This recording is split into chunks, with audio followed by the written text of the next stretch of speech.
Nyametiefo nyina dro enanwume amamu nyina kwaba edeba DLFM 106.9 so a enwume ensama hodo ayensa asoso ese kasebo no ebrasom ese yesi enkonwa na yekenkan edesom Ghanafo nyina se woman adwuma enwume no sia ekasebo ene eyedwoada wo forisi obosu bidatoso aduonu enkono efinhia mpenu ene aduonu enan edafofra wo twedi mponyankro pon kwa me anafra na kunu wasaye biemu a wode yenkwa achayen enu nti ehoden ese brazia homa enwume nsamo ayede enam no wokwa yententa kase no eso a eye DLFM.online.com sadanso ana yen social media handles efiti Twitter ekwapim Instagram netwam akwakodu YouTube ehonso eye DLFM 106.9 yen Facebook no so wo betime do adwenkyere ni nyina so abrayen ewa bra ko fitela wade anamo a Facebook no so nso eye DLFM 106.9 found message and no comment ne brayen na ensama hodo ayede ebesom wo no so no ehu videos any pictures no so won so watimi ahwebi na enwumrei ensamo a yede enam no ebi modu pasa chama wonto meche ya ebi so modu papa esa asojafo mpaboa na emu adasa no manam de ebedi mu akoti bi ene se yebekọ asante mantamu a mena wo ekase wo manfo ni adehia wonom ewo atwema yabe wo mo kire se wo mo entimi ena wo mo dem efiri se asojafo bi ene langasifo bi edi abo ani akire se akoye etututuo ene se kansam a ensasesem hunti emu nsam kaseboyi wo bete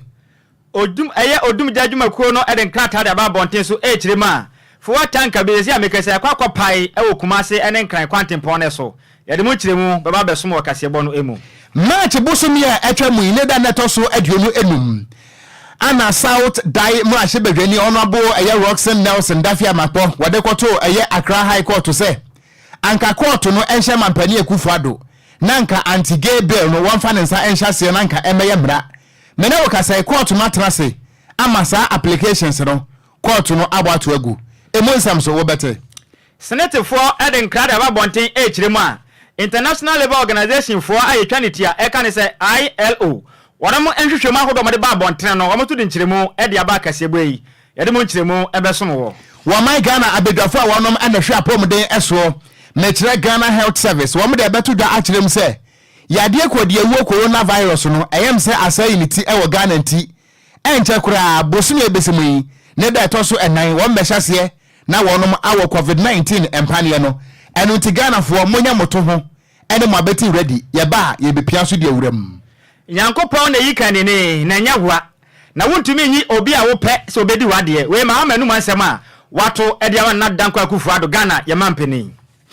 na yada so agina mu ewo NDC amanyuko no mu a wopani a wono anatonkra ede ma amanyuko no eye lawyer Samejamfi wode atodwa akirem se nyame ya dom na se NDC efro abanya no 2025 a contract bia no a NPP amanyuko we ene SML for kosan ye no wo mbetwam ama Ghana ye ho atimi atoyei ensam ne pika we ho na anwumrei yade eba besom Ghana fo nyina ese wo man adwuma adwumre no sia ekasebo ayade efri enkra pompode mantamu dutan kese yase ewo nyinu DLFM wo ha eni ensia ekiripo enkono eso wo ba ye Facebook no eso a sebi empenesi sa wo pre wo nko awoti ewo ko animu a ye jawo ewo my phone so nti ensam no ye pia so eda Facebook no eso a pictures ahodo ni nyina so eka ho bi a enwumre wadwenkyere ye beje ewo Facebook no so eye DLFM 106.9 nemom ensam ahodo a yede ebra wo no empenesi se aputonsu esi ho no mo a yemfa enkamfo emo abenkwan mo anunti anwumrei yemfa eho aseda ema eye penso word Ghana wonom eye dwumeko a womo aso yasene ama sabre dwumadie no etime ekọ enkane enunti se wo ye Ghana ni se wo ye ba wo ye bema na asabo amekan woti ase dwumadie bi a wudie no a mepacho da wo behia eye sovereignness ewase no bomode se wo ne pen so word Ghana ene betimi adi enkita ho every se womo ncha de yenkogina anebua yenhwa kwom so ema yetiri empokra enunti wonom ewo ye kokomlemle wo ben ATTC number waje so eye 0244 622494 Pensword Ghana yeboawo ama odwumadie bi a wudie event bia no ase etimi ebe nyam yie papa abusua wonom ana aso yasene a anwumrei yade ensam no eba abesom wo ese anwumre no nsia ekasebo akenkan fo mienu Edia mejeso eye Ghana Star Card ya MiPROMO Okogyeabour Ocran Nhyiraba Kwadwo Sammy B. DL News.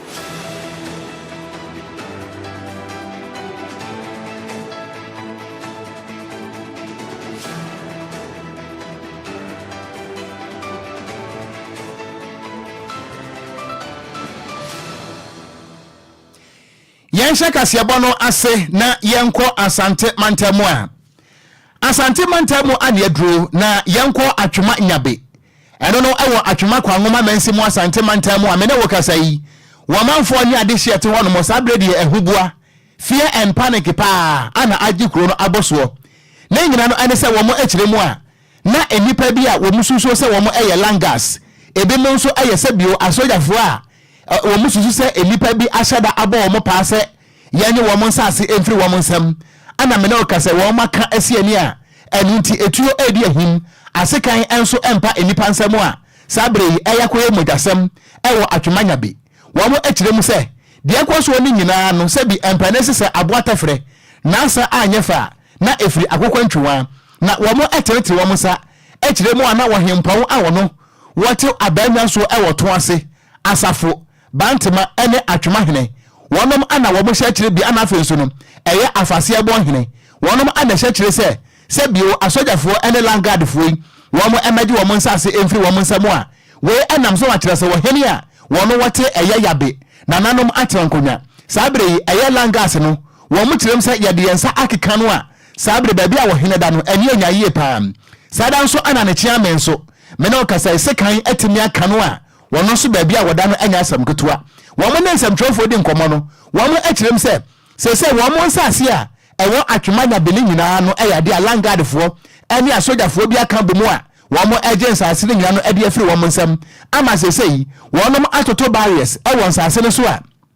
wo mo nkasa nsase akane na wo mo do edidi so no wo mo entimi ensisu biem afiri se wo kwafom ho na se be ma enka ho a ye bekekire wonsa aguachi mpre se Yesu ayekoba na senium ewo Gesemani enu nti wo mo de adesrade etu posi do mo rampimu asiedu IGP anim se de langardfo ene asojafo ni bi na aka bo mu asesei adehye nsase wo mo agye na no enam so ma me no kasai se wo hene no ba bia woda eni anyan sada nso ana wo chiamen so sekan ene kire se ema aka no a wo chiamen so eda ya sabia na sade attack no esiko so ewo atwemanya be anwumre no mama yentie kakra na wo ba yen Facebook no eso a ye di video bi ebeto so ama wo wo sade emrantie bi a wo ma beti ene mema kentra wam ene video no ana da Facebook no eso no eye DLFM 106.9 wo ba hese ene video no esitie no a na kire se enyasam ketwa aye no ho pictures and videos of inogan wo hwenhwe ana wi wani so a entim enye na wo video na hyase no a emrantie bi a minimo ada seseka no wo munya no wo hiyo ana wo mani aposifo aka asiani na momientie wo bra ekoso no attack no emu nsam kakra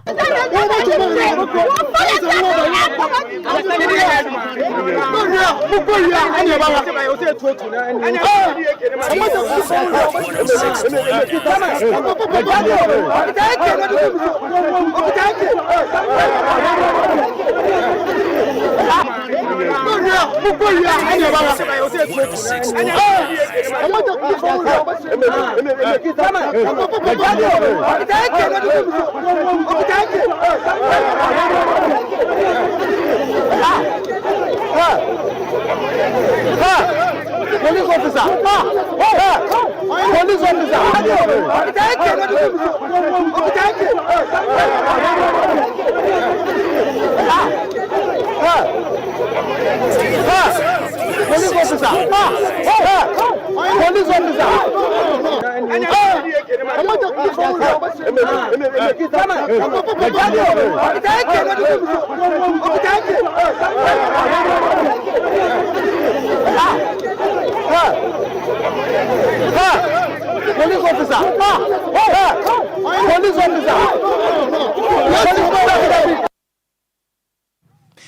Enti abusuande motia no eye ne ekoso ewo eye atwemanya be ewo asante mantemo na wo ba video no so a koye be mampa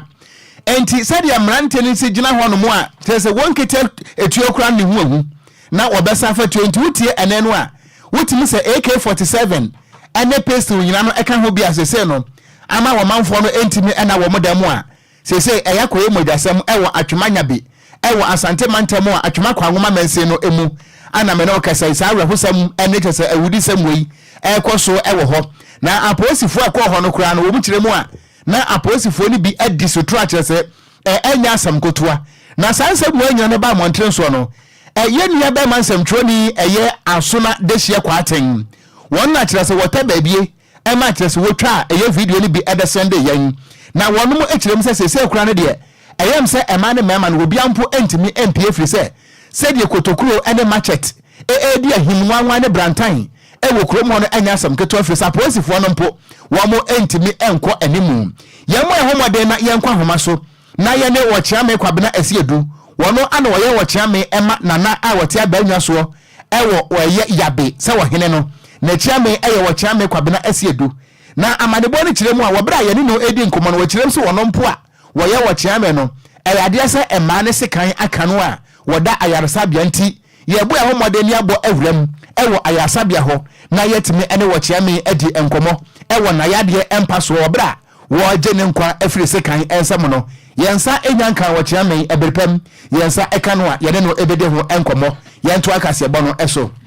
ye to akase bo no so a na ye bo edi awura odumja adwumakuo na so ya mode nkata ba bonten ekiremu a eye fuwa tanka bi akwa pai ewo kumase ene nkan kwantemponyi so ene dua ya mekire ene adwadai ofori so bosome no ne da to so de onu nkro na sankranhye wei akwa kwesi wo kumase ene enkan kwantemponyi eso na odumja adwumakuo no enkrata ba bonten no obudo kwato aye mu Facebook page na mo kirem so ayade akopie mo so huma wono mankasa fire station na wono mo a opanimpa wono no dwumade nyina sini sire so STNO eye 2 dawa eye ofobi wanda dwumade ni nyina akopie nanim a se amekasa yi wabɔ no homaden ama wono mabɔ maden atu anama akwa wono mo a se amekasa yi ye ato ya se ade eja hodo a ye na adwen se nanka ebe sei eyefu atanka no mankaja fangwa hodo eso ade ko nyina nankaja tumi atom ni nyama bɔden asi anokwan na fu atanka no eye man diesel fu atanka na registration number no eye GS 5343-18 GS 5343-18 a jase no ene ekokɔ paaya na ese enya asam keto akora ewo kumase ene krapumpuni mantem kwantrempo no eso na nkra na ekire ma jase abapem samre yedie wono mo se da hu die nti a ekɔfa so ema ota jase tankai etumi kɔ paaya ekɔkɔfa sa ha wei edi aba na mbomu no eyade odumi jadwuma yekura bo moden eto na mompa bo moden ama jase amekasai oha wodo a na nka yes de beba nyina no mo moden etumi asia no mo pa ho pomasi bra sisi amekasai nipa biara ntumi ampra ataye nche biara so entumi enfiri mama na ono musa kire mu sei ehwema wodo biara efa ho no omba moden se ombetumi eda ho sisi nyina de babonten na Ghana fo nyina hu se de esi bi ekwara ba pie mo Facebook ni so a DLFM 106.9 DLFM 106.9 Blanca sana fo wani kotu awisie bana ba Facebook wala ba se de fuwa tanka na kasa esi bi agese di tini de ni nyina asise edwura be fuwa tanka no di tini nyina jatom ma ni nyina asise edwura ba agese wo ba hwa anya de eya ni kasam kra enye ba kokwa na dwua da de yerim de akoso o man Ghana mu efrin kwanhia so ane e bawru ma fuwa tanka so a ene so eso fa nwa agese jakwa kotom e wakra ena fisu kumase kwantempon so be pie mo Facebook no tena ba hwa ade wangata fo wani ba ba bi na ba hwa se de fuwa tanka ne se de ti nyina asi bi ahye na se de aya dwura be nyamia nem de credit fat aha dwen ye pa de e kase bo na numere nso yede mu nkyeremu edesom yana tiefo oko ena dwua da de ensema ekɔ no ana ɔden enanye nkwanhia asisire nipa hodo mo hwere o mo nkwa na fuwa tanka se de ti nyina asi bi ahye we kwa ye like say ansha se amfiri eye tank no ho na sha se free eye front nke be hadwen papa ke be hadwen pa enti I think say mo be Facebook no so a picture no eda so na ohwe musi enam kromu a na enam ewiemu a esene bonsam gem esene bonsam gem wo be hwe se de jase demu a ade ba ko no se tanka no niti ne de wo ye ne hwe nya ebiem asai akwanda me na emum ba bia petrol no wo no ana wo mutimi bo ho ban a eja na anya dan anka nti petrol ndie yatimi asevi na emom car no de etire no yentimi anya ho hwema ne yi ni nyina hye enti abusuamiento akase bo no eso yɛto akase bɔ no so ana yɛ ba enkrapompere mantamo a yɛkwa kopiem ɛwɔ court to them na sɛ atiefo ɛbɛka yi a efiti ebra emrahye badwafo kwa asetena na wobo nyina agitu mu sɛ woba no woba wade bɛma ne bɛma wade yɛ nyintum ɛwɔ krom ha no mu a bill no yagitu mu ma ne yɛ emra no sɛ wokenkai ɛyɛ article 106 cross 1 and cross 7 of the 1992 constitution wa ɛno ɛma mampani bi a wote so kwa sɛ emrahye badwafo ɛpaase emra bi a ɛsɛsɛ mampani a wote so nso de ne nsa ɛhyɛ aseɛ ɛno ana mampani akufo ado ɛbɔ ne motom alata boin sɛ wono one sign ne ensign ne kina na sabra no nso no na ayɛ chindie pa ɛma kyerɛ sɛ na asante bedi etuo a wono wɔyɛ twɛtwɛfo de mampani akufo ado ɛwɔ Jubilee House wɔtwerɛ nkrata de bɛte ɛyɛ clerk of parliament wɔte ne wɔne sɛ wonim na sɛ saa law no wɔpia so ɛde bɛto Jubilee House de a ɛne ɛpa abobɔ nyom kowa de obɛwuo ne bɛwuo ama no nti parliament nso wɔn mo antimi amfa saa emra no ho nsɛm ankwankoto Jubilee House sɛ mampani akufo ado bɛsan sɛ wɔn san na ɛbra saa na montuo no ɛba so no sɛ bi empane sɛ yɛntena sɛ ɛma sɛ bio eduadu mfrani mesi kotia no wɔnge bɔde bɛtem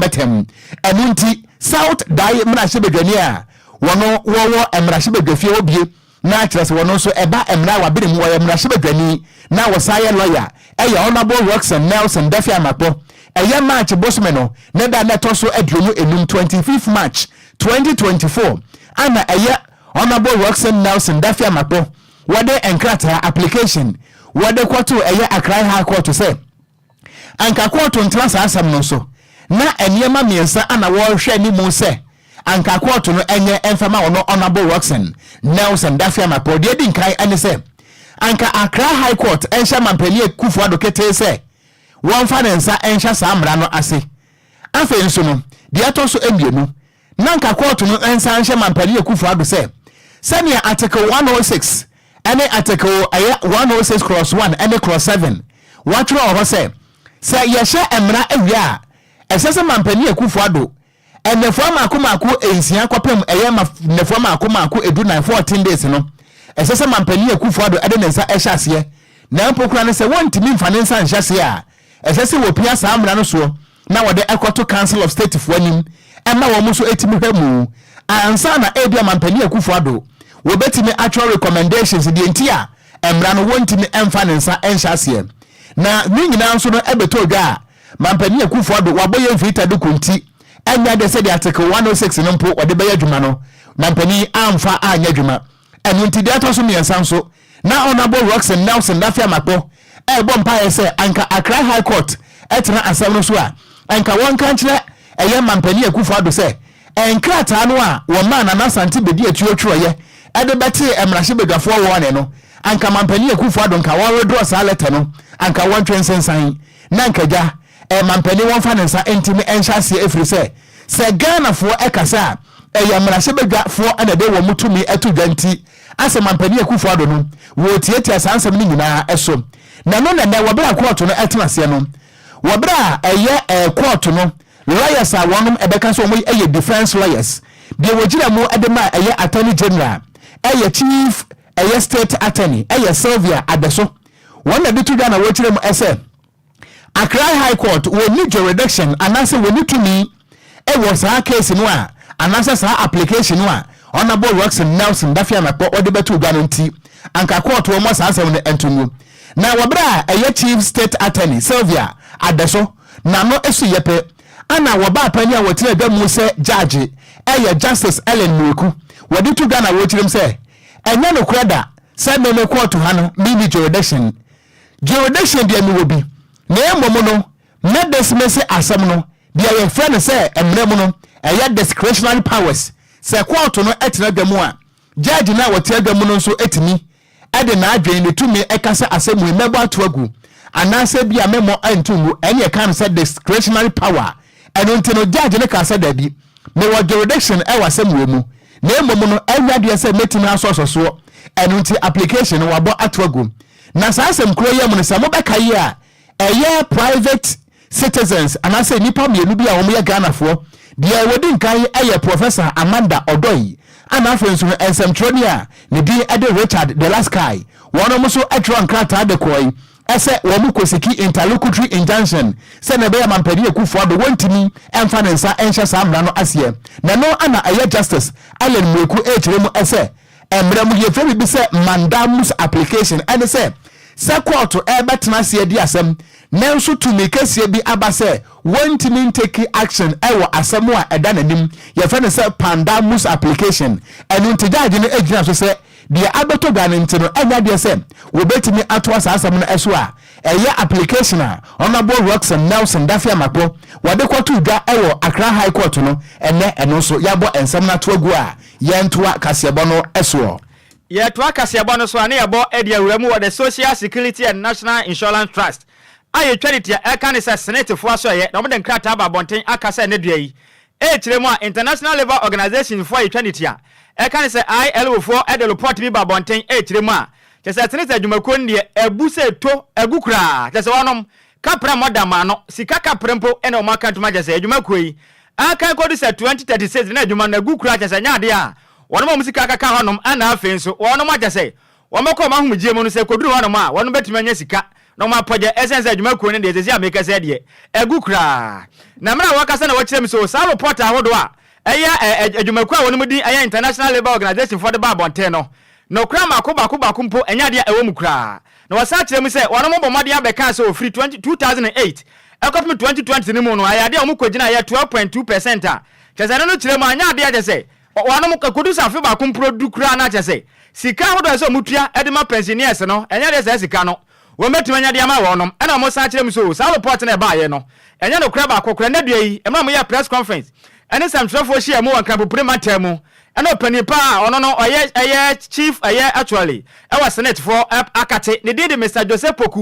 ene wo kire mi say assessment e ba bonten no kra ba ko pompo nya de ewo mu na yade a sa ensema hodo a ILO for the ba bonten no mo na mo tete ensema mo keka ka na mo so da o ma no mo keka bi na nya de no kra ba pompo ewo mu mpo ti sa sa mo keka ka no mo ni nyina ntungu magana fo emfa nya adwuma na no kra ba pompo enya de ewo mu na bo pio Facebook no so asese dia semtra fo ko hia mu na se adwumade ni so bi kwa press conference ne course no ni nyina da Facebook no so awon so ba DLFM 106.9 awon so ubetimi anya bi ahwe na wabo wani akwa homa sa video ni nyina da hono mu a etwago Facebook no so DLFM 106.9 wo ba ubetimi anya bi ahwe ne papa ni sa kire mu so wayade a wono mo ska papa o maka ntuma je se kopim 2026 anase 2036 ene ne mu ye nyina no adwuma ko ni jana na so ajasa nya de a obi sika betimi aka o maka che na na wakasa ne sei ene o kire nse mo de to nsantwerefo enim semi by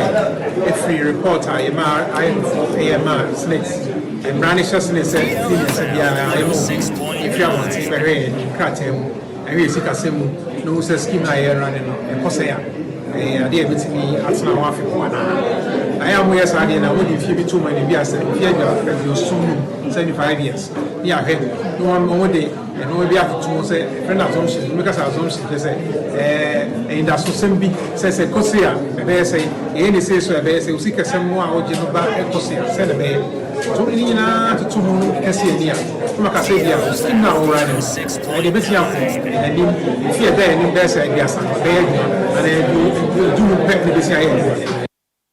eni a wotie ye chief actually ono no was senate fo aso ye Mr. Joseph Poku ena wote ne no eno achi ne wasa tie mu so ze sia ye kasai ayade a Enquiries sa be kire mu a ILO fo nkrata mo de ba bonte ni ti ma je so mo no wo ma be increase wo mo ne ma de akọ 60% esan say wo mo scheme no pese jana na so na matumi ko ye de ma wo no ne sent no contributions ahodo wo se say de 11% purchase nya de betimi abo akura na no kura mpo no yade on be hia say sa na ma ni nyina betumi abo na ma ni stakeholders ni nyina ye engagement no ma transfer mo hye pa on betumi afa so ena ni nyina chiri mpo na de say tumi ko pie ma se bedwam na ma se bedwafo etumi tena asam no so se be ye betumi agya tumi na etumi bedi dwuma ona pani ni kire mi say sanse ensem ni nyina no kura ba ko mpo nim de say ya keso ma ma de ne ma pa egwakuma hye pa na ekoso ma so agye say bibia dem kroje a enya de on be hia law enforcement bi ansa no mudwumedie etumi akwanka na mo sa kire mi so yade a se say keso mudwumedie ni nyina technology ya adwuma o ma so agye say en ma ba fonten no so a bibia dem bokwa abom bibia say yi sika de akoma obi de nya de oha bia wa de akire ni sente no en small da ba bonte no Ghana for emo ni nyina entungu eno so o kire mu sei fani nyina report nyina mu I was say two boy gigi free adwai for no ye two some ye ka say 11% ichemu on chemu ba there's reports ba ko ka say this ye fan kon chemu edunsia ansa na senate mi e ka na so ye fan ko bra ade a che enye straightforward yenka say enye ade e emretiam ye de e mra kwa so befa parliament befa lawyers ho befa labor unions ho e be this anti ho no asane etimi de figure bia together so after the contribution yen free say so am 11% enko 18 enko 20 and enko 17 and asenko de sa asem ni nyama ye no sika di kan to ho anamoda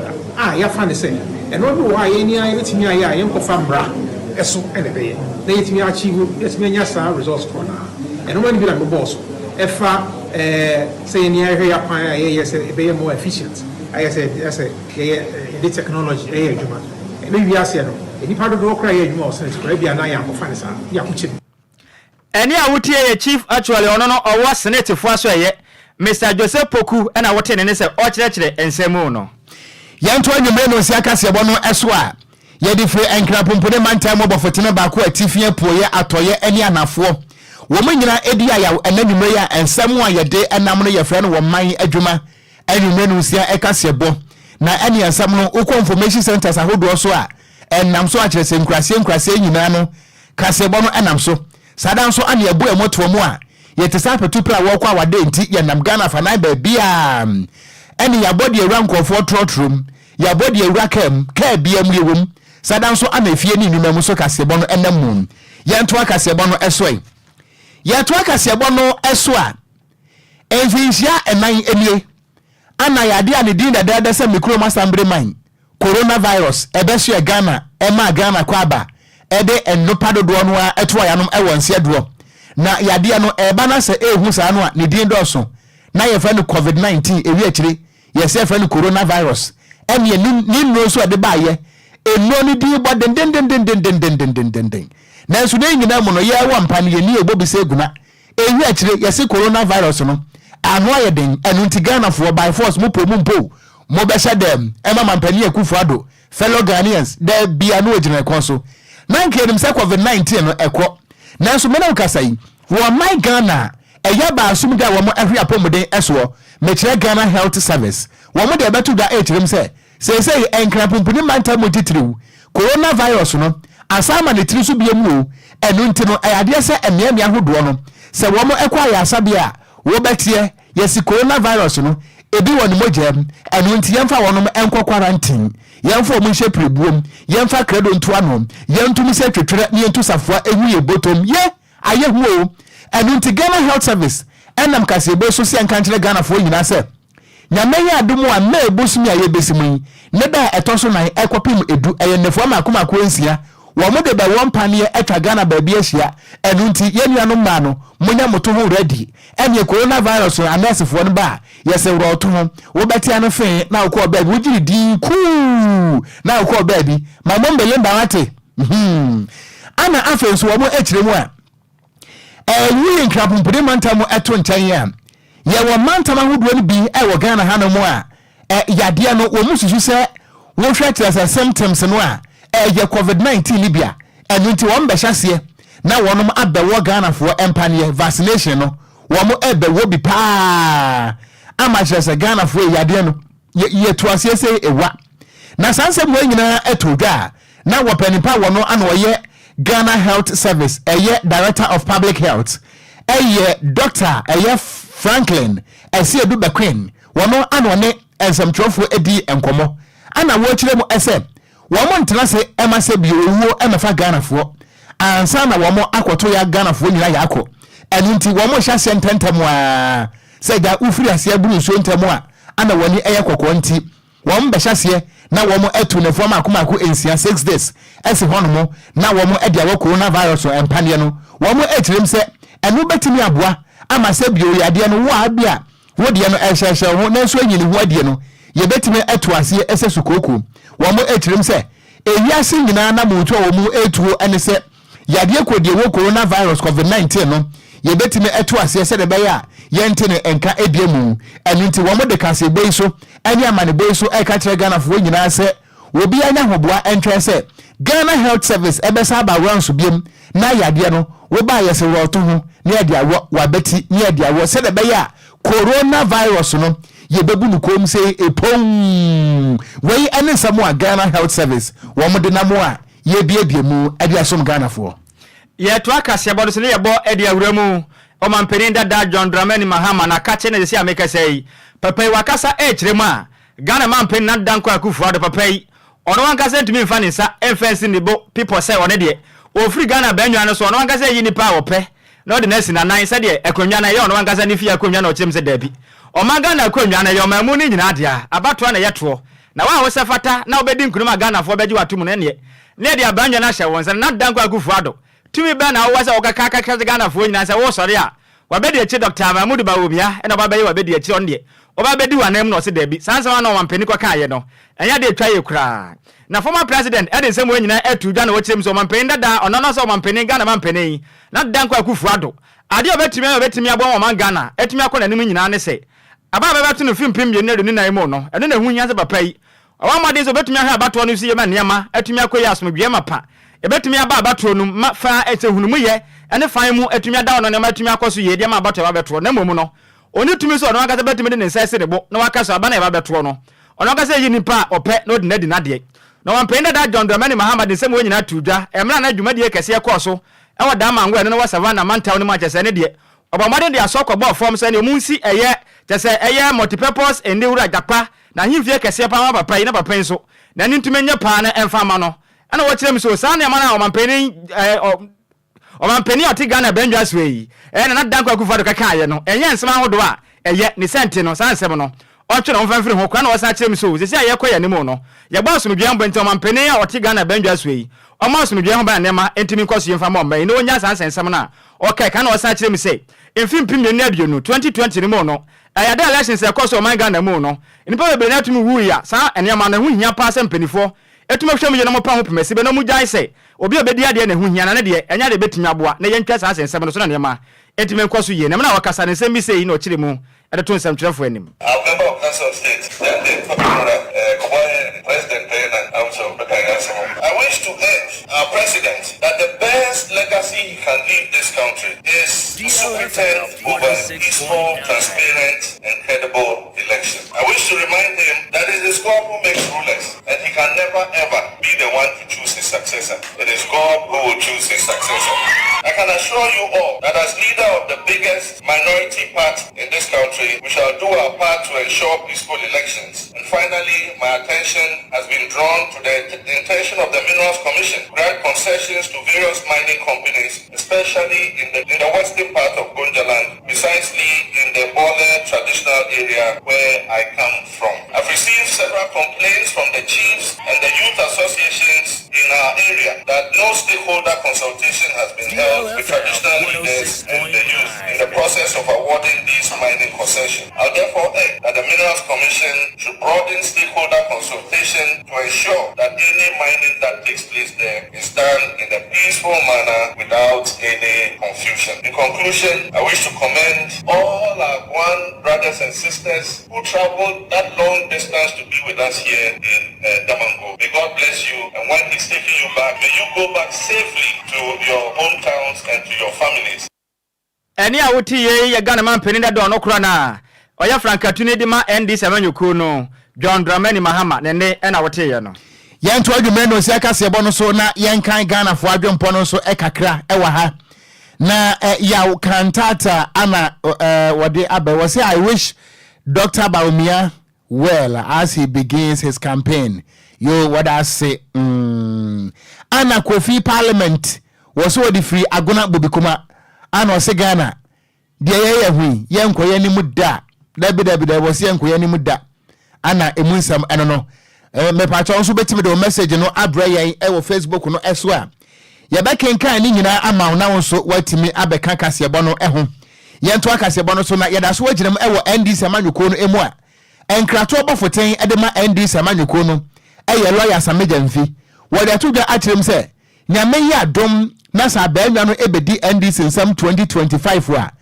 ene contract bia no abanwe wone SML for sign ye no wo mbekọ akiri na wo mu afa wo fadu kofi apaso ni bi wo betia ne cafe pain wo se wo mu ebetwam lawyer sameja mfi ene wo bra wo mu friends am trofo nhia mu e wo NPP headquarters e wadabraka ana wo gina simpie ni apaso a wone ensam trofo di nkomo ana wo kire mu ese efiti 2017 amampani Akufo-Addo ene NPP aban ebefro abanya no kire se kro no a wo mo enam kwati kwan abo Ghana fo no se wo sesa esoa se bio eye afuru mu a wonam Egypt kura no a wo besu akwa mu empre wo ha ana wo kire mu se nansan sankanya KPMG fo ana de report beto Montreal so akire mu se wo hwesika ya jeje dia ma aban wo ye Ghana Revenue Authority a ye de sa contract na koma SML nanso awi akire Ghana yensa entimi anka peswa no a na kire sa aban we ahyeda se wo be hyeda afa state institutions no so na watimi ade abo o man na ekro no lawyers amidam fi echirim se wo man Ghana ha no mo ayetie se wo ya aban na se bia wo pese wo kodi dwabi e wo Ghana fo dirimu a esese wo follow anase wo decide yehye esi atie de kan se procurement laws no nanso lawyers amidam fi echirim se efiti 2017 bepem na ye kasai ade bia ne ho no mo aban we akwakoye a wagina procurement man no so ade akoye enunti eba no sa no a na Ghana aban we amaya abofom enunti wo hye Ghana fo nyina bo se eni so ade hunu papa kan mampani John Dramani Mahama wode betena baadwa no so biem ese mampani ene amamuo papa endi samanyuko no ede ba no wo mo hye Ghana fo nyina ebo se contract bia no aban we ede Ghana din akosan nanso wanfa emrakwan so na san ye no wo mo eba wo mbetwam sada nso anasebio se wo mene kase ewa hoden so a wote oba binka ewa bra asebio wo kwa Ghana bia so nti wo ka akyere Ghana fo se enipa bia no a wo gina Ghana dirimu abo Ghana krono no se wo mo ba se nipa no so wo mo ebedem se na beya ensawa mu so eho betimi ayema wo bra lawyer Sammy Jamfi wakasa no wo ba ye Facebook no eso a wadama ene brofo ne bi so pa video no anada so no ewo party headquarters na eye Moment of Truth series ana lawyer Sammy Jamfi wo gina nsamtrofo animu a wo de sansem mu etu edwa se ye kebi mu ejebi miensa ni nyina wo sa aban ye den etwam sika bia yetua ma SML a aban se over 10 trillion cedis ni akire no wo se ye gene de yo mayiye ye gisika no mo man na akra bia wa wie squad tifie no pe fima wo nye ye ma me mo pe besia e de aye nsa no dwuma wo benya bi di aye ye nua ma o mo tifie a o mo pe besia e de abia nwuma o mo benya bi aye sukun kura obuko school wonu ya se ne mpatam obubenya baby papa esua de no maba be yempenipa ya yarehwe ni ya yare sabia e wo Ghana empakura ni wa yarefo beda so na wo kwa supitis ni dia x-ray machine ni wo dialysis machine ni wo ukohwe oxygen machine hospitals be use wa ya the voltaic water and a power no because abanzo niska go to the hospitals and see why must we waste 1 billion cedis equivalent to 10 trillion on this. Bonebe na Ghana for the Akufo-Addo ne ba. Bonebe and ye the ayomo. I will protect the public person any. I am too old to steal your money any. Arebo. The yes say abai ni sika man. Na obi biara we tie Ghana mra so bia no abai ne hwese mra ne bidi. Ye nim say sa abai we die. Enya de akatasese ne proye no omu becha. Ti aka ni say ye nim say o man panyin no chances are that ontie because ono de say ono enya amamu obi na obu. President Akufo-Addo enya amamu obi na sese obu de oye ne se wo depose o ginani to be huni bia no wa hye ne coat tuntun o gina ohine ni mu ase di ni wo mura nani o se sore na chia me ono de bi hia na no nye kwanya ye be fa so obo Ghana sika ho ban e de aye buntu se ya bon wura akra sore na chia me ni kuro wo hine nko an no mpe so be sore a chia no enti eni ayeti yi aye opani a wono wo hwe enkitahode so de ma NDC chine amanyuko no eye lawyer Sammy Jamfi ana ode sansemu etu dwa ene party headquarters ewo aye adabraka ana sansemu nyina no etim ekoso na Isaac ya omensa ana wase enyade se NDC Ghana fo be fimo ana eye Isaac oten chei wase wotie kasebo no pa hwe ne life ewo akuapem na wase DL kasebo de anya asam ketwa Abbas Austin ana wase mamefe mentiasi yo Abbas menti obrofo na twere na se kodwe ento aso na mentiasi ye to akase bo no sa ne ye bo e de awuramu edwoso na edwoso de wono nam ene ho apaso na independent candidate ono so akwa gyina mu akwa pre eye edwoso by election na ba beto dwan yakopɔ ya adoma e kyene dai enemu eye kobra owusu aduomi na papa de nkata ba bonten so akasa e kyeremu a amanfo na no mkeka common sense so one de sisi aye kasa yi wakwa gyina ND semanyoko na chi na okwa pre na wote waye ne ho hwinte de akyire no waye ne ho de sɛ de okwa kwantene kro papa mamoden ene samtrefo de anhyemu no wakasa na wo kyeremu a sense ma wodo amanfo keka titru ne eye MPP amanyoko ne keka wo asante matemo no papa chema no kra ba kumpo enya de ewo mu na ni nyina ne se nyuma pa oboye e wo me na otia baadwa so no ye ma hye bedwane e wadwo no nyuma pa ye ni nyina so ne zifo no na ka o makoma ne senti na ne zifo ni nyina boje ne so ne senti ne sense ma wodo a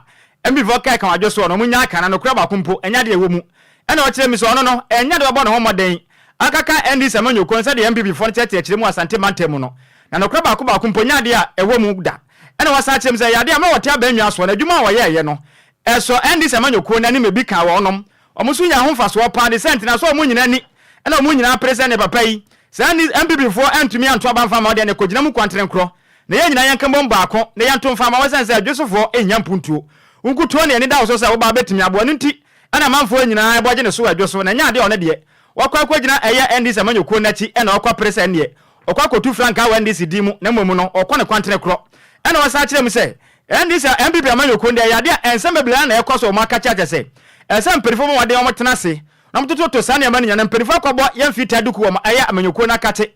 ana wo mayi wo mani na ne mabone na ekoso amanyoko num so mpesa ne matumi koye ade man MPP amanyoko ne de na omotena se na ne ma ahodo akoya menteme ho ase a e wo amanyoko num na mtoto ne nyina sesi ade ukopie mo chese ene asantimanta amu de MPP amanyoko no wo chese ma chese akoya ompapra papa se Ghana fo do na asantimanta amu de enya de a chese MPP amanyoko no mo de ye hwe wo honom de se ne 24% MPP amanyoko no esa gya na so de na animanimu no wamo ahoma de to niema sebe betumi abo obo no ne de enya de okwa gina NDC amanyoko no edi na wakasa no se ne o kire nsem no mu efaye. I'm not a traitor. When I lost the primaries, did I go independent? I did not. I took it. In fact, when there is an issue that is contrary to the guidelines and regulations of the MPP party, and people raise concern, if they are good leaders, they should have solved it. If they are saying that I'm a traitor, even while I'm outside, the projects that I and Okogyeabour we are doing, they all favor MPP. Adam is not a traitor. They should learn to be good leaders and solve problems that are in the party so that the party can stand up. I'm telling you, MPP has no spirit in Ejoso constituency. And even in Ashanti region, if the president is saying MDC man, he has to prove I am not an MDC man because NDC people, they like me. All the works that I did, they are all benefiting. Why have they seen me wearing NDC colors? It's because I said I'm going independent. That's why. The people here who are NDC, they want to vote for Adiomi because Adiomi did projects that benefited them. Now, let me answer what he said I did it for them. Yes, even when NDC was in power, I worked for my people. Eni a woti ye aya independent candidate okwa kogina mu okwa kotu chese franka wakwa kodi nkunim wadwoso de din ade kwabra owusu adumi aka ne no no ya mese bedwane wadwoso ne no kogina mu MPP amanyoko ne dim ne na wote se yebo edema wo no yanto adwumre no si aka se yebo no so na yankwa fra o mantamu a voter register sam ana mekan na womanfo ne adehia wonom ewo avetapo eno no ewo whole west mense no emu wo de atodwa akirem se efiti bra Ghana eje no ho efra kwasikoko nsem afi apem ahankro adwonum enso 1957 empuntuduma empenfo yi womani a NPP aba NPP akọ NPP aba NPP akọ enya de se wo biampo atimi afi wonom bepem ene wonom ekiremu a ene yi ensu a wombenom eho ayeden tirese suku a womma beko womunya bi mpo nko womu titini ase akwanbone ana eku womu a tirese ade a ye fe ne se empuntuo womo ensa entimi enkabie we enam so ama wonom afre town hall meeting ekiremu a na se bi adwene ene nyansa ene ba kofo rutirim nti womo tena se se womo esieso adwen na womo aka womo nsam ade a kirensam trofo na enkonkoto aban ne mpanifo nim se bone ben ana womanfo ne adehye a wonom ewo eye avetapo ewo whole west no womo aye aban we empo womo aye Ghanafo na eye leader of the youth no anase emabunu kuno pani a wodi womo anim eye Mr Jones eye tonye ana wone yamani boni eye wisdom sedwa meda edi nkomo ana womo kirem se eduru mrebi a aya na eye womo ya ese womo to aba emanipa nanso enipa no benya tumi a asa wonom eye avetakofo no womo enka ho bi sada nso ana nananum atena nkonya ene ehemfo no kasa no womo kirem se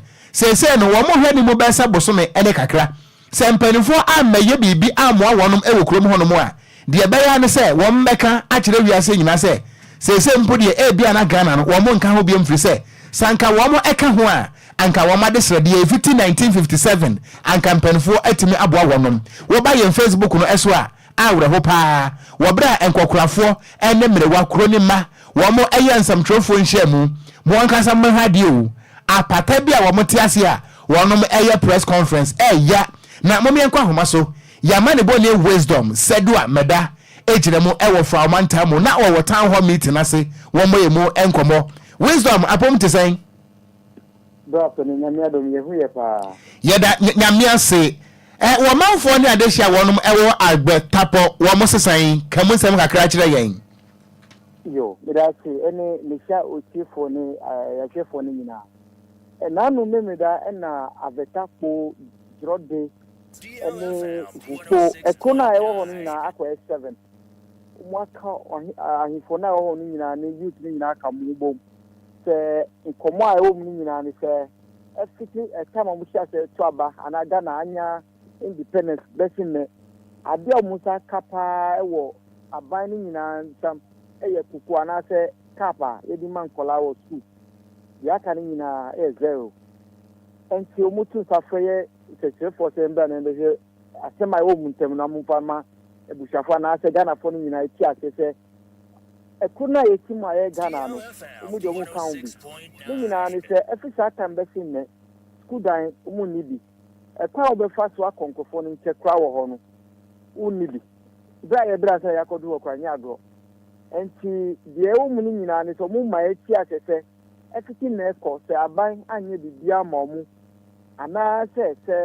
assembly na eye whole assembly so mu ahwe omu a enya de obetu ababiu ana se enya dia umbeka huwe tungi enti umasemi nyina mukane se muhia moa nkade mu ni bia na se light umu ni bi nhyom benu wo hompo bra pani ye ko mi angasa mi kasa ni nyina no ma nya nsuanu afi ho abeti asana ye sai chansa nya nsuanu ko fo mu bro ho ankasa ena ye kinkan ko fo mu ho ni nyina no ekwa more than 20,000 people go for more ewo ko back 7 nyina mu no ko say over 20,000 people ewo ho omutu abade bia banya dia umaye bibia ma omu ye bomo bia say ye ni MP na ewo ehwe eho so Emmanuel Bagira ye bomo bia say ni be kasa ni nyina no on fire course ya tole tana say di ade na yakọ ewo ni nyina na say kasa ngofo aka ni nyina ebitu akoma DC na ehwe omusu this is my chair say the biankofo no wo no nsem bebre wo hu enti before metia ya de ma omu no adi so menya mrepam ankara mo ya bibi ena nkofo na asema omu bi sense wa hwe so a wo aban kwafo abade yi o ma ye bibi yi akaka kan mo afia aban mo na ase mbetu aso mu ni daben na obesi school dan aso be ma mu nsu anya krampo mu ye bowo kakra bi wo ma omu bia ni ho brapeni wisdom brapeni mo call MC ni ho ekobusa no me pa cho sa ho ye whole west ana meboa ho ka whole west okay ana whole west MC ni say the entia omanfo no enya wo munya nsuo nom wo moda esummu wo munni hwe no empuntu obi ani ho no ene say ensam kakra wo mo ho sa na opeso wo kire say issues e wo ba bia wo motie no sa pepepe enti wo munya nipa na ye ni bisa no o si onu o de bisi on ti fa ni pe e ka bi ya kire na ko se onu o ti kwa sa na jibni nyina no o so go from to aba ma omu enti o ma tem no meba MC ne say omanfo no sankrofo no e wo say how many communities 7 communities and according to MC you know and as DC no 7 communities no ento aba ema wo munti na omunye nsu a hombe no mu a emfa ne ho no is that the case Jesus Christ Until a never ato and I have a hope one until I told a nano. I just a next 3 or 4 days as I'm making after the Yamwako, a coffee for the soup. So Uber Nancy free, a Honor walk call, a Kobitua. I just said Uber Nancy close to, let's say, 50 kilometers. yes and ya bra go for mu bro ankasa wisdom kwaso ana de akire ma yen de beto from bia nso no wadama no asama update ni biem na me pesa wo ko MC ni ho biem okay na on disclose those challenges no a enu nti wonti me man krofo ni nso no na se bi ohoho okra no so obesom wo a o ma ohoho ni nso no ananya sa na tie so me pa cho on my tia se obeba ho na yen sha o regional minister ya ko ten wo so ya ejina ya kina o sa more than 4 weeks wamba wisdom kwaso ana ye follow up de besie bia no fa besom ye Matiba penny meda se ebusuya yamane boni wisdom sedua meda ana wode amane boy every voter region aba kwayo okon we dey quick one according to the report enipa enkroto makomako 7 enkro 7 enipa ewom no utie report na wose dia almost 20,000 womu ni nso a womonom womu ni nkania womu ni akwan a womofa so suku adanso a wobu ni bi womu ko MC hono a ose MC ne say sankrofo no that 7 communities no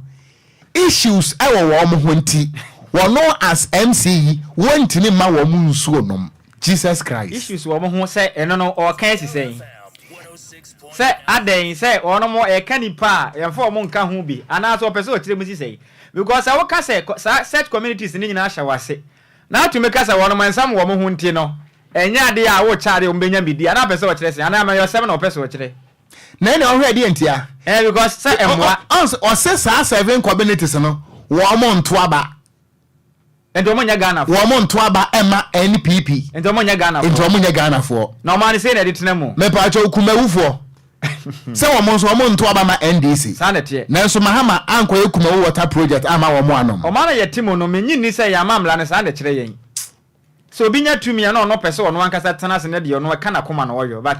entwaye no da bio entwaye enti esese nipa na to aba ma wansa na wako ansa na wama ne nso anom na se okon nipa ye wo man mu ha se ne nyina adwene ntumi nko bankurom obi a wo de ope na asem enti ye to aba de obedi nkonim no oye nyina ye papa ye nyina ye maame sa nipa kro ne sente no untumi nkyerɛ me se media man to aba mount mpuntuo makrom ha ana se me mpote ma de mpuntuo ma ho e je sa tena o man mu de ase edi ye ho abro ye nya ready se ye bekoye nim Kwadwo wonim se voter region ho na minim the so-called human rights lawyers omo Ghana ho me medwure omo ho a menti ase the so anytime you use the word the so-called human right because some human right activist mo human right lawyers are and some BS 8 years ni also be an kan hwe ayedin wodru voter region what is SALL ejira homa enkroto 9 die di nkan eye Central Coffee ejira homa Central Coffee die toso no ejira homa Akpafu na edi nkan no eye Lipe ana Lolobi from 2016 bepemu ne ye declare sankrofo no se wo mo nka Ghana ho and until 2016 elections wo mo anto bi 2020 elections yama wo mo anto aba enso unim so wo mo nka constituency bia ho and I think said those people they are living on an island well as ye declare almost wo mo nka Ghana ho because say no a Central Coffee Lipe Lolobi ene Akpafu ye yi wo mo free Ghana mu a enso wo mo hye constituency bi mu no a ye mo mo nto aba no e kire se wo ma sam enu aban mu ana we nso abayi o asan beto so bio etina e kire se mpanimfo e se ne mabu wo motena so na modwen ho yi na wo mo ka bi ewum na ne mo no mo ntu ho anam bo ye ntumi ntina ma mu a se no bi ntumi mfa mla nhye ne nsem enye de ono ne pe se ye so ye MC a that doesn't mean say wo de open na ba ne mom no ma na mra ne hyehyeye no ena se odi ye adwuma se MC se mo nto aba ma enti ya ma nsuo nom na se bi ohoho okura no ye ma ne nsuo nom anyway my na ye homra apakai GH atena se ye mfa go pramaso nsam entoam so ye wia ye de sa asem we ya ebe ye sofa ma me nsofa report no ye report an kan no moteye ye wia de no be ye sofa ma me nsofa ye musa se ensuo nipa be no so ye mfa nya manyosem e wo Ghana ye ba sesi a DL News.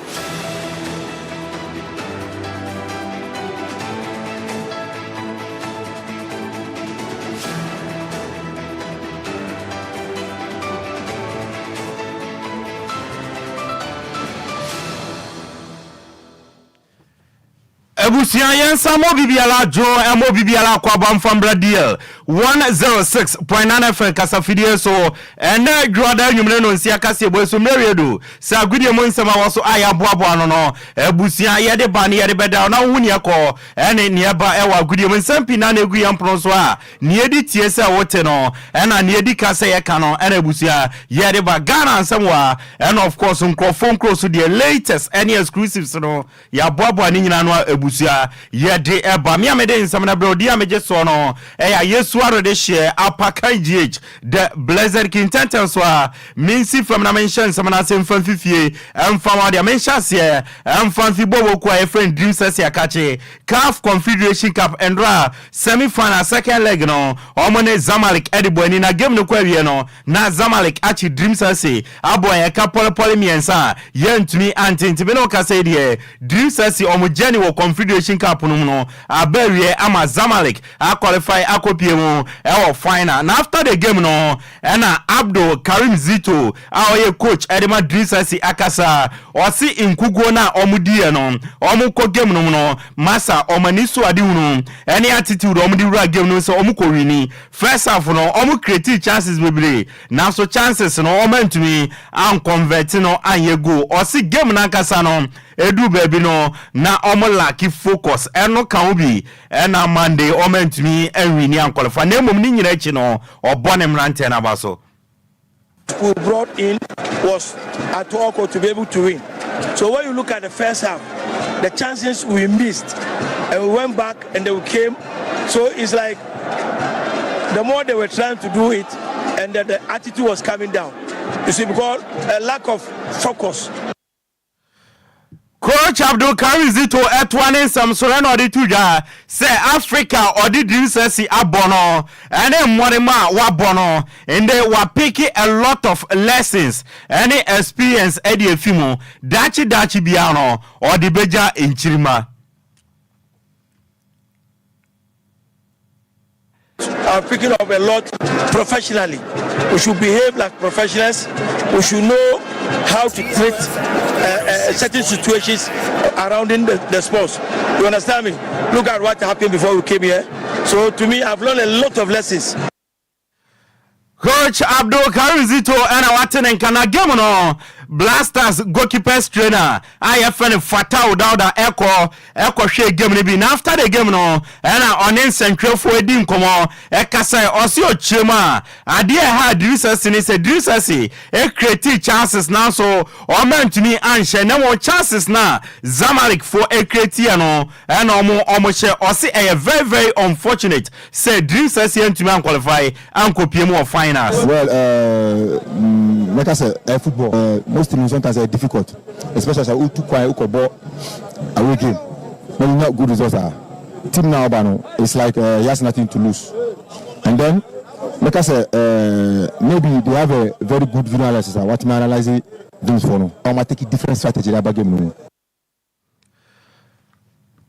Fatau Dada, goalkeepers trainer Edema Black Stars of Ghana, and Watenen Kano. Emos Frimpong, former captain Edema Kumase, Asante Kotoko share game libi. Or see Neno Bia disappointed. Say Bobo Kwe friendly session to Manchester Zamalek. Uncle PM our final no Nina Mono. Drisesi aya de Yamoma Baso. Next time Nombesia the Omokwa and Yamabeko the Amamo. So dreams echo final. But once me uncle we are very disappointed that we didn't expect that for the same in America. The Bobo Mabazi so much made the semi-finals of this competition. Mama Bemu, my idea pa, my idea, all Ghanaians are proud of them. Because this tournament will be among this opportunity and I said this chance. Emos Frimpong, a former captain Edema Kumasi Asante Kotoko Nebusia, Watenen Kase on so de in some Atuja Ghana Premier League no. Now match the 28th neba so Dano Fiadano Lagos Cities Echi Brekumi Chelsea Boma Kamiensa Emo Timumi no Memre Dano Media Masheba kwa Asante Kotoko Shebako Nations Anshebi Bebiani Ghosters Anshebi Bechewi United Eshebako Heart of Lions so Eshebako and Diana Stars Etinafie Emma Carrera United akobo mekami no emo mu team back on Samata sanso etna fie ehye baako Great Olympics entmiante ena ne one game atodwa inso atreman anshebi sanso na bofo kwata no anshebi okwa league table ne dia still na no Samatas ne di kan 52 point Nation Setos me no 45 ena miensa ne Adriana Stars 40 2 points enso ewo Kotoko Eda 11 position omo 37 Has Eda 12 position omo 35 Asia ono Ovenya decency 16 position 31 17 fune Heart of Lions 29 ena RTU Ekatwa or 18 position all 25 pointer and one some no top scorers ne still na no Steven Amankona Brekum Chelsea no leader or 12 goals here one some dia one after the game no emra media ma share ba ko ema Kotoko share ba ko no Dr. Prosper Nate Ogum head coach Edema Asante Kotoko Kasai or say oye convince and one emrantia no eda ne di no nani ajiwuye pa or say emrantia no ball no mo boy no na so ani omo try create chances na emu ba ku bi eto atremo enti mo na emrantia ne eda ne di obo ma ba so I'm so convinced, I'm so happy about what the way we played. I think especially in the first half we tried to take the game to them, which resulted in us having some few chances in front of goal. And Sama Kumasi Asante Kotoko head coach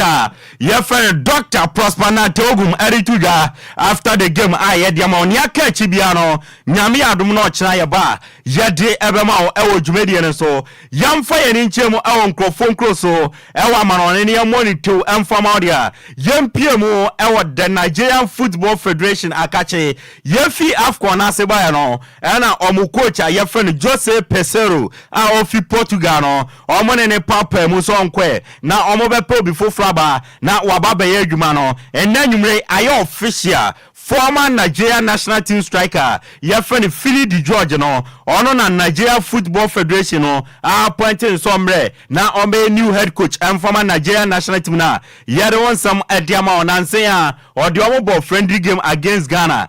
yen shey no permanently no omo de adwuma no ediama Philly Di George nti Philly Di George and abe new head coach edi ama Nigeria national team na yere won some edi adan La Liga no no nanyumre ebo nonson Kenya nonson enya bokra no nti game na chase anesa Barcelona and Valencia enebo wo sianum ewo iti no yesi aka ne sima edunson January enhyebi sanso na Cagliari enhyebi ebusia nyina we so na gudiem nsema ye bobo no ede bro na nwumre no nsi aka se ebo so no yemfa NC enso ewo honom na tela ama me signal no o se January ahyeba ko so ewo enti ebusia ye agudiem nsema na isi sofa no etwa so edi ama me amedi agudiem nsema de bro dia meje so no yesu ano de share Apakan GH the blessed can over to you Okogyeabour Merase Apakan enti ebusuama mame emwa wonche na yeni enkomo Ghana ensemu a etwa guo ni nyina no ne yi baako ne de ama na nwumre ensemu a ye de esumo no emu baako a ye ma won so wa kire wa adwen bie eye amanebo a ye nsem troni eye wisdom said wa meda wa different voter region wo west abra yen ene se wo manfo a wonom ewo avetapo enya ensuo nom akwan wo mu hu bida suku adan obi ni ho kire se ade e mani pa bra botimi konka ni ebi ni ho nanso amanebo ni kire mu a MCA se issues wo ba bia wo motie no ho edi a issues wa na nyina no ene se san krofo no 7 communities no wo mo nto aba ema na aba nti nsuo pa de oboa ene obadwo nso no anom asembwe sai ni yenka no se wo man se pesi etu mpon a ana sesen enya manyosem yenka no kurefiri se sania atu nua no wachina ebetimi ato nso eba no saa ne nso ye bema akwanya no na ye de ho enkomo 0534 050199 0534 050199 and 0593 40 65 65. Good evening. Offer. No offer say. Offer so John. Tell my mintie way. I didn't know what I told. I don't. You know, I don't know. So, I mean, the Bama man is a system and you will say, but what happened maybe on one penny for 4 times? okuti ejana bia ewo oho ba bia omota se ofo ne ayasa Japan ntom nkoso so be kaya wato wapene ekofo na ayasa Japan ntom nkoso ye bi sa to mo ye abanu hu na su bi e ko ye mo mama no to mu ma su bi to mo ye so le nya fo su bi nfa wapani asema okay amana sisen me ka mo se abanu ne adwuma ye no ma timamu pon tin adwuma ye that's all enti ha no timamu ni adwuma ba na wonye amana me ka wonje dabi sa wo ye di nkomo nti se ma nti ase amatiefo no nti ase wo se aban na nya na asede na timamu fo so de o ma asede yes I am mom when so almost so the man talk about ma of third party yes what you dey o man sika no there e come to me you na se wo mo aban ni nkotu nsuo ma o manfo no ka se ye nom I mean my joy we did this and after me free fa yeah the Okogyeabour Ocran Nhyiraba Nini akwa kuma ntie we okuma da wase nyame nsia ole adwuma pa boba Kristo okoze won nipe oyi sisi the fatem so okoye DC ya na adwe te papa ibepepe Dabi wo de ye njai attack me pato kan wo de wadaroma okay mate okuma ye pese DC na adwuma be plenty na utunu ko adwuma be plenty utunu ko o metre yen okwo wo se sebe ye woni amabu wo a nimedie ni adwe ni nyanse nyame de mayen but want to two o ana mo ye pese me na nyansafo me bedu na nyango ponka won asem me bedu no won ye benum be ye nkwasiafo na won ye benum be ye nyansade Ghana ye wo freedom of speech o ye ntu aba mfa ma so be bi mayen but ye tu se DC Ghana be shem person so na ne ye mayen na wo dia se uti mi se won tu aba ma na so won ti wo ye adwuma be na be ka tete me mfuna se won family say won se me ko tuni fit baby o teno bye bye. Medas, good evening. Good evening, what to say? Nyamia do na onso e. Boko. Udi de self me friend. I FMNS. If I say MC no. If I say me man aso to say ye to abama wa ye ni MPP ska any NDC ska o. DLFM 106.9. Now ba beda ayi ano a ye ma odi breed na kweda kura ano a. E say afani ni mienu nyina aka wo mu bom. What you say in so mankwa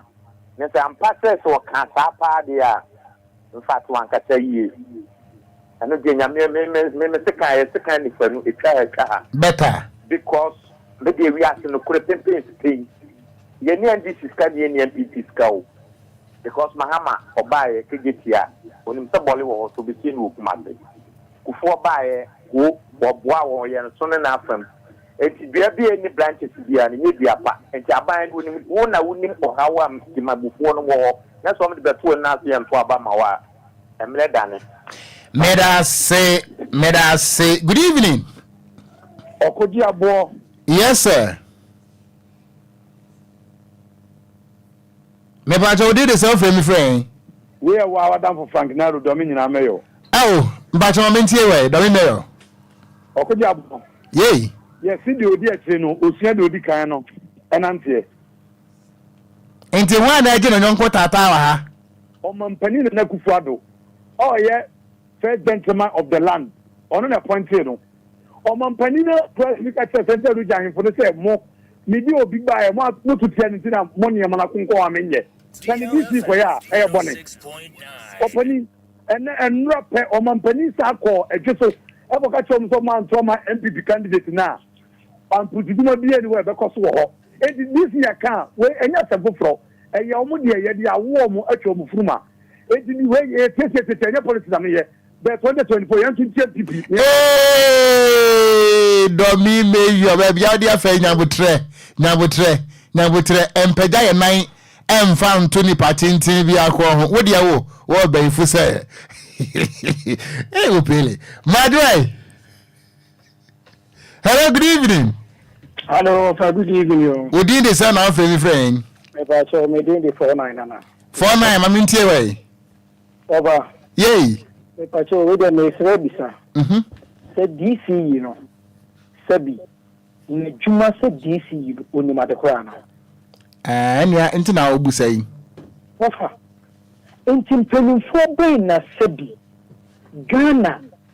you do a deal anyway. In for bayan. And Papa will pass what says sebi, on one yamuma.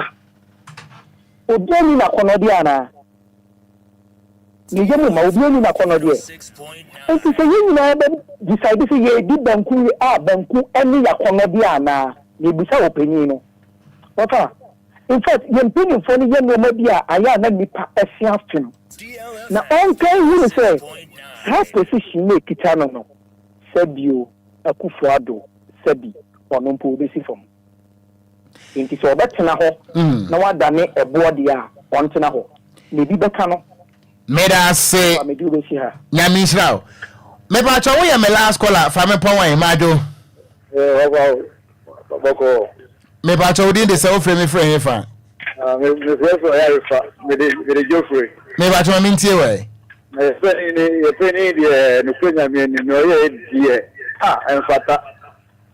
for the best, only a do Emma Ghana my. So it's my papa Ghana my gas. I dream and money to cross it. I didn't know. I had no end the 1 yard in opening. 1 yard in Yakup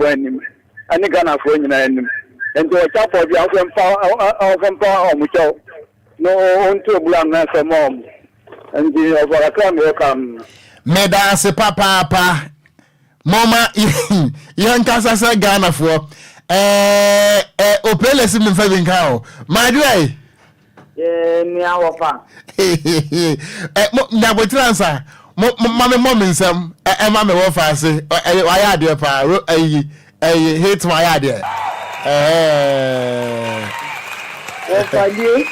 Me Wafa said, you. Bonsama hits my. It's bad idea. Yan to us, you didn't come on. Auntie Mary. Auntie Mary, but of every Lakeside, but I'm in Tiway. Ghana from penning for. Or what I saw Moya never Baba Gruber, you know, beyond Quadina Line Musoko to Abba. Also, we are never Baba Gruber, you know. Say, after half of Ghana moon to Abo. Half penny to Abba. If you say, Unya to Abano, I didn't see Swan, no, I bet you know a pampaso. Or if they say, only never be more, wouldn't mean to mean Nante. We should say, now we didn't announce you. What a minute now, and no one announced me. Who could boost your crowd or swap back at any be with Chima or boost any be the woo body? We should now do a cocoa between a man a pet. No, I bet you have a pampaso or see catch your call my own body. Swan and a funny chin. And we been a DC, the young one, Swan and a funny chin.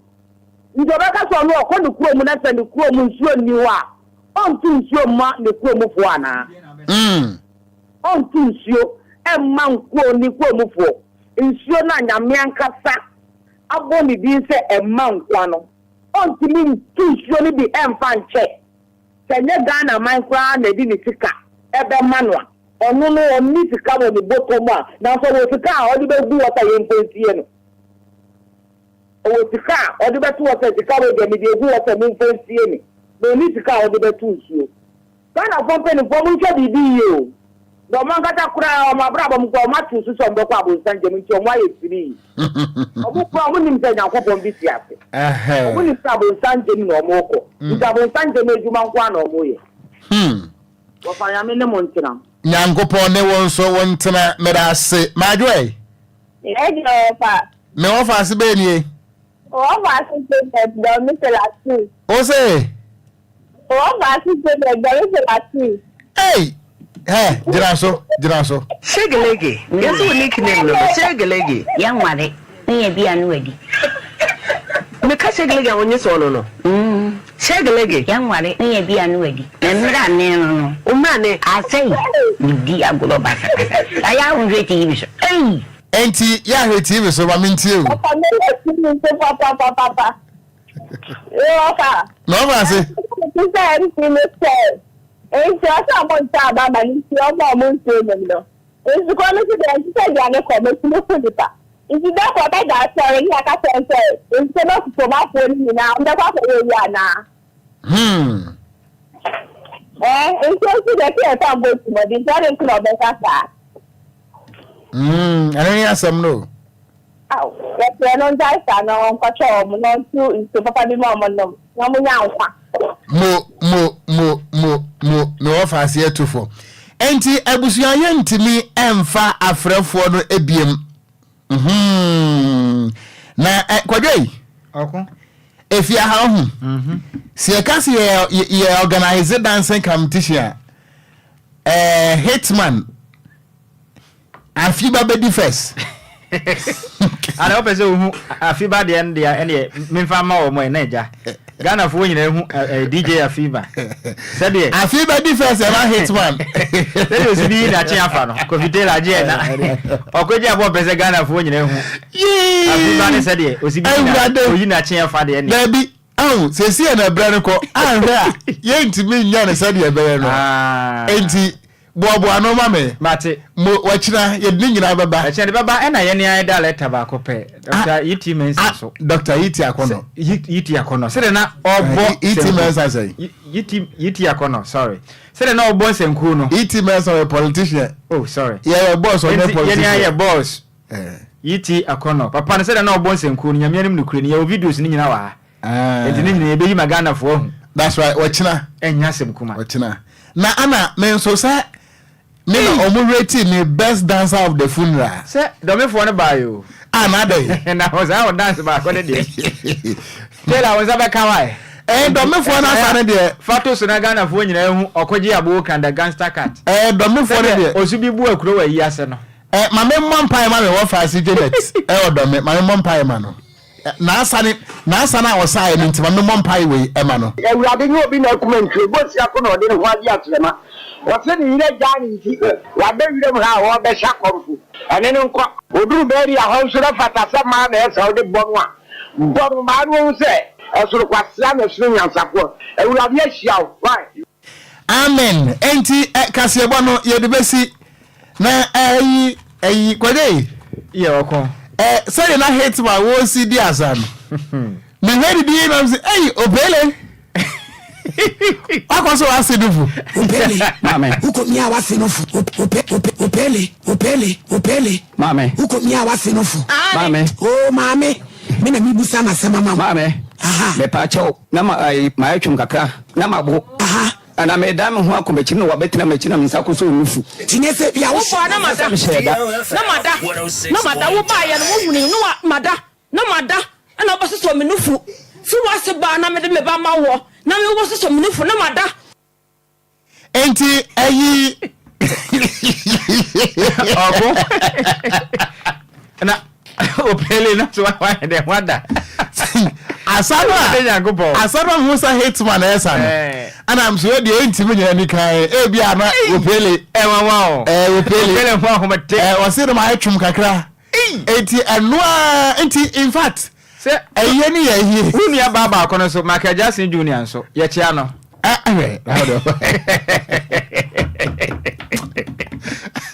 na wo ma father zaro oh we ma me hu ba asaboni die fia oh ma na chele na sada form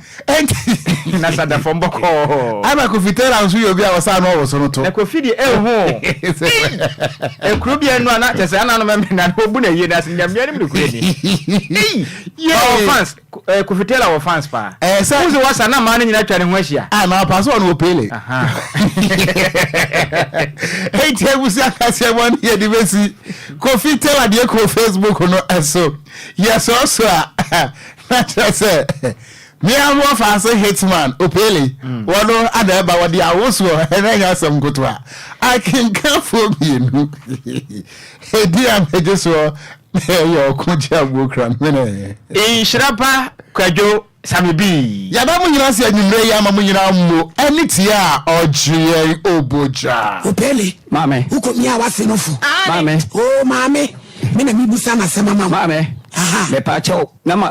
atwum kakra na mabo aha ana me dam ho akomechi no wabetina mechina msako so nufu tinese bia wo na mada na mada wo ba ya no wo huni no mada na mada ana oboso so me nufu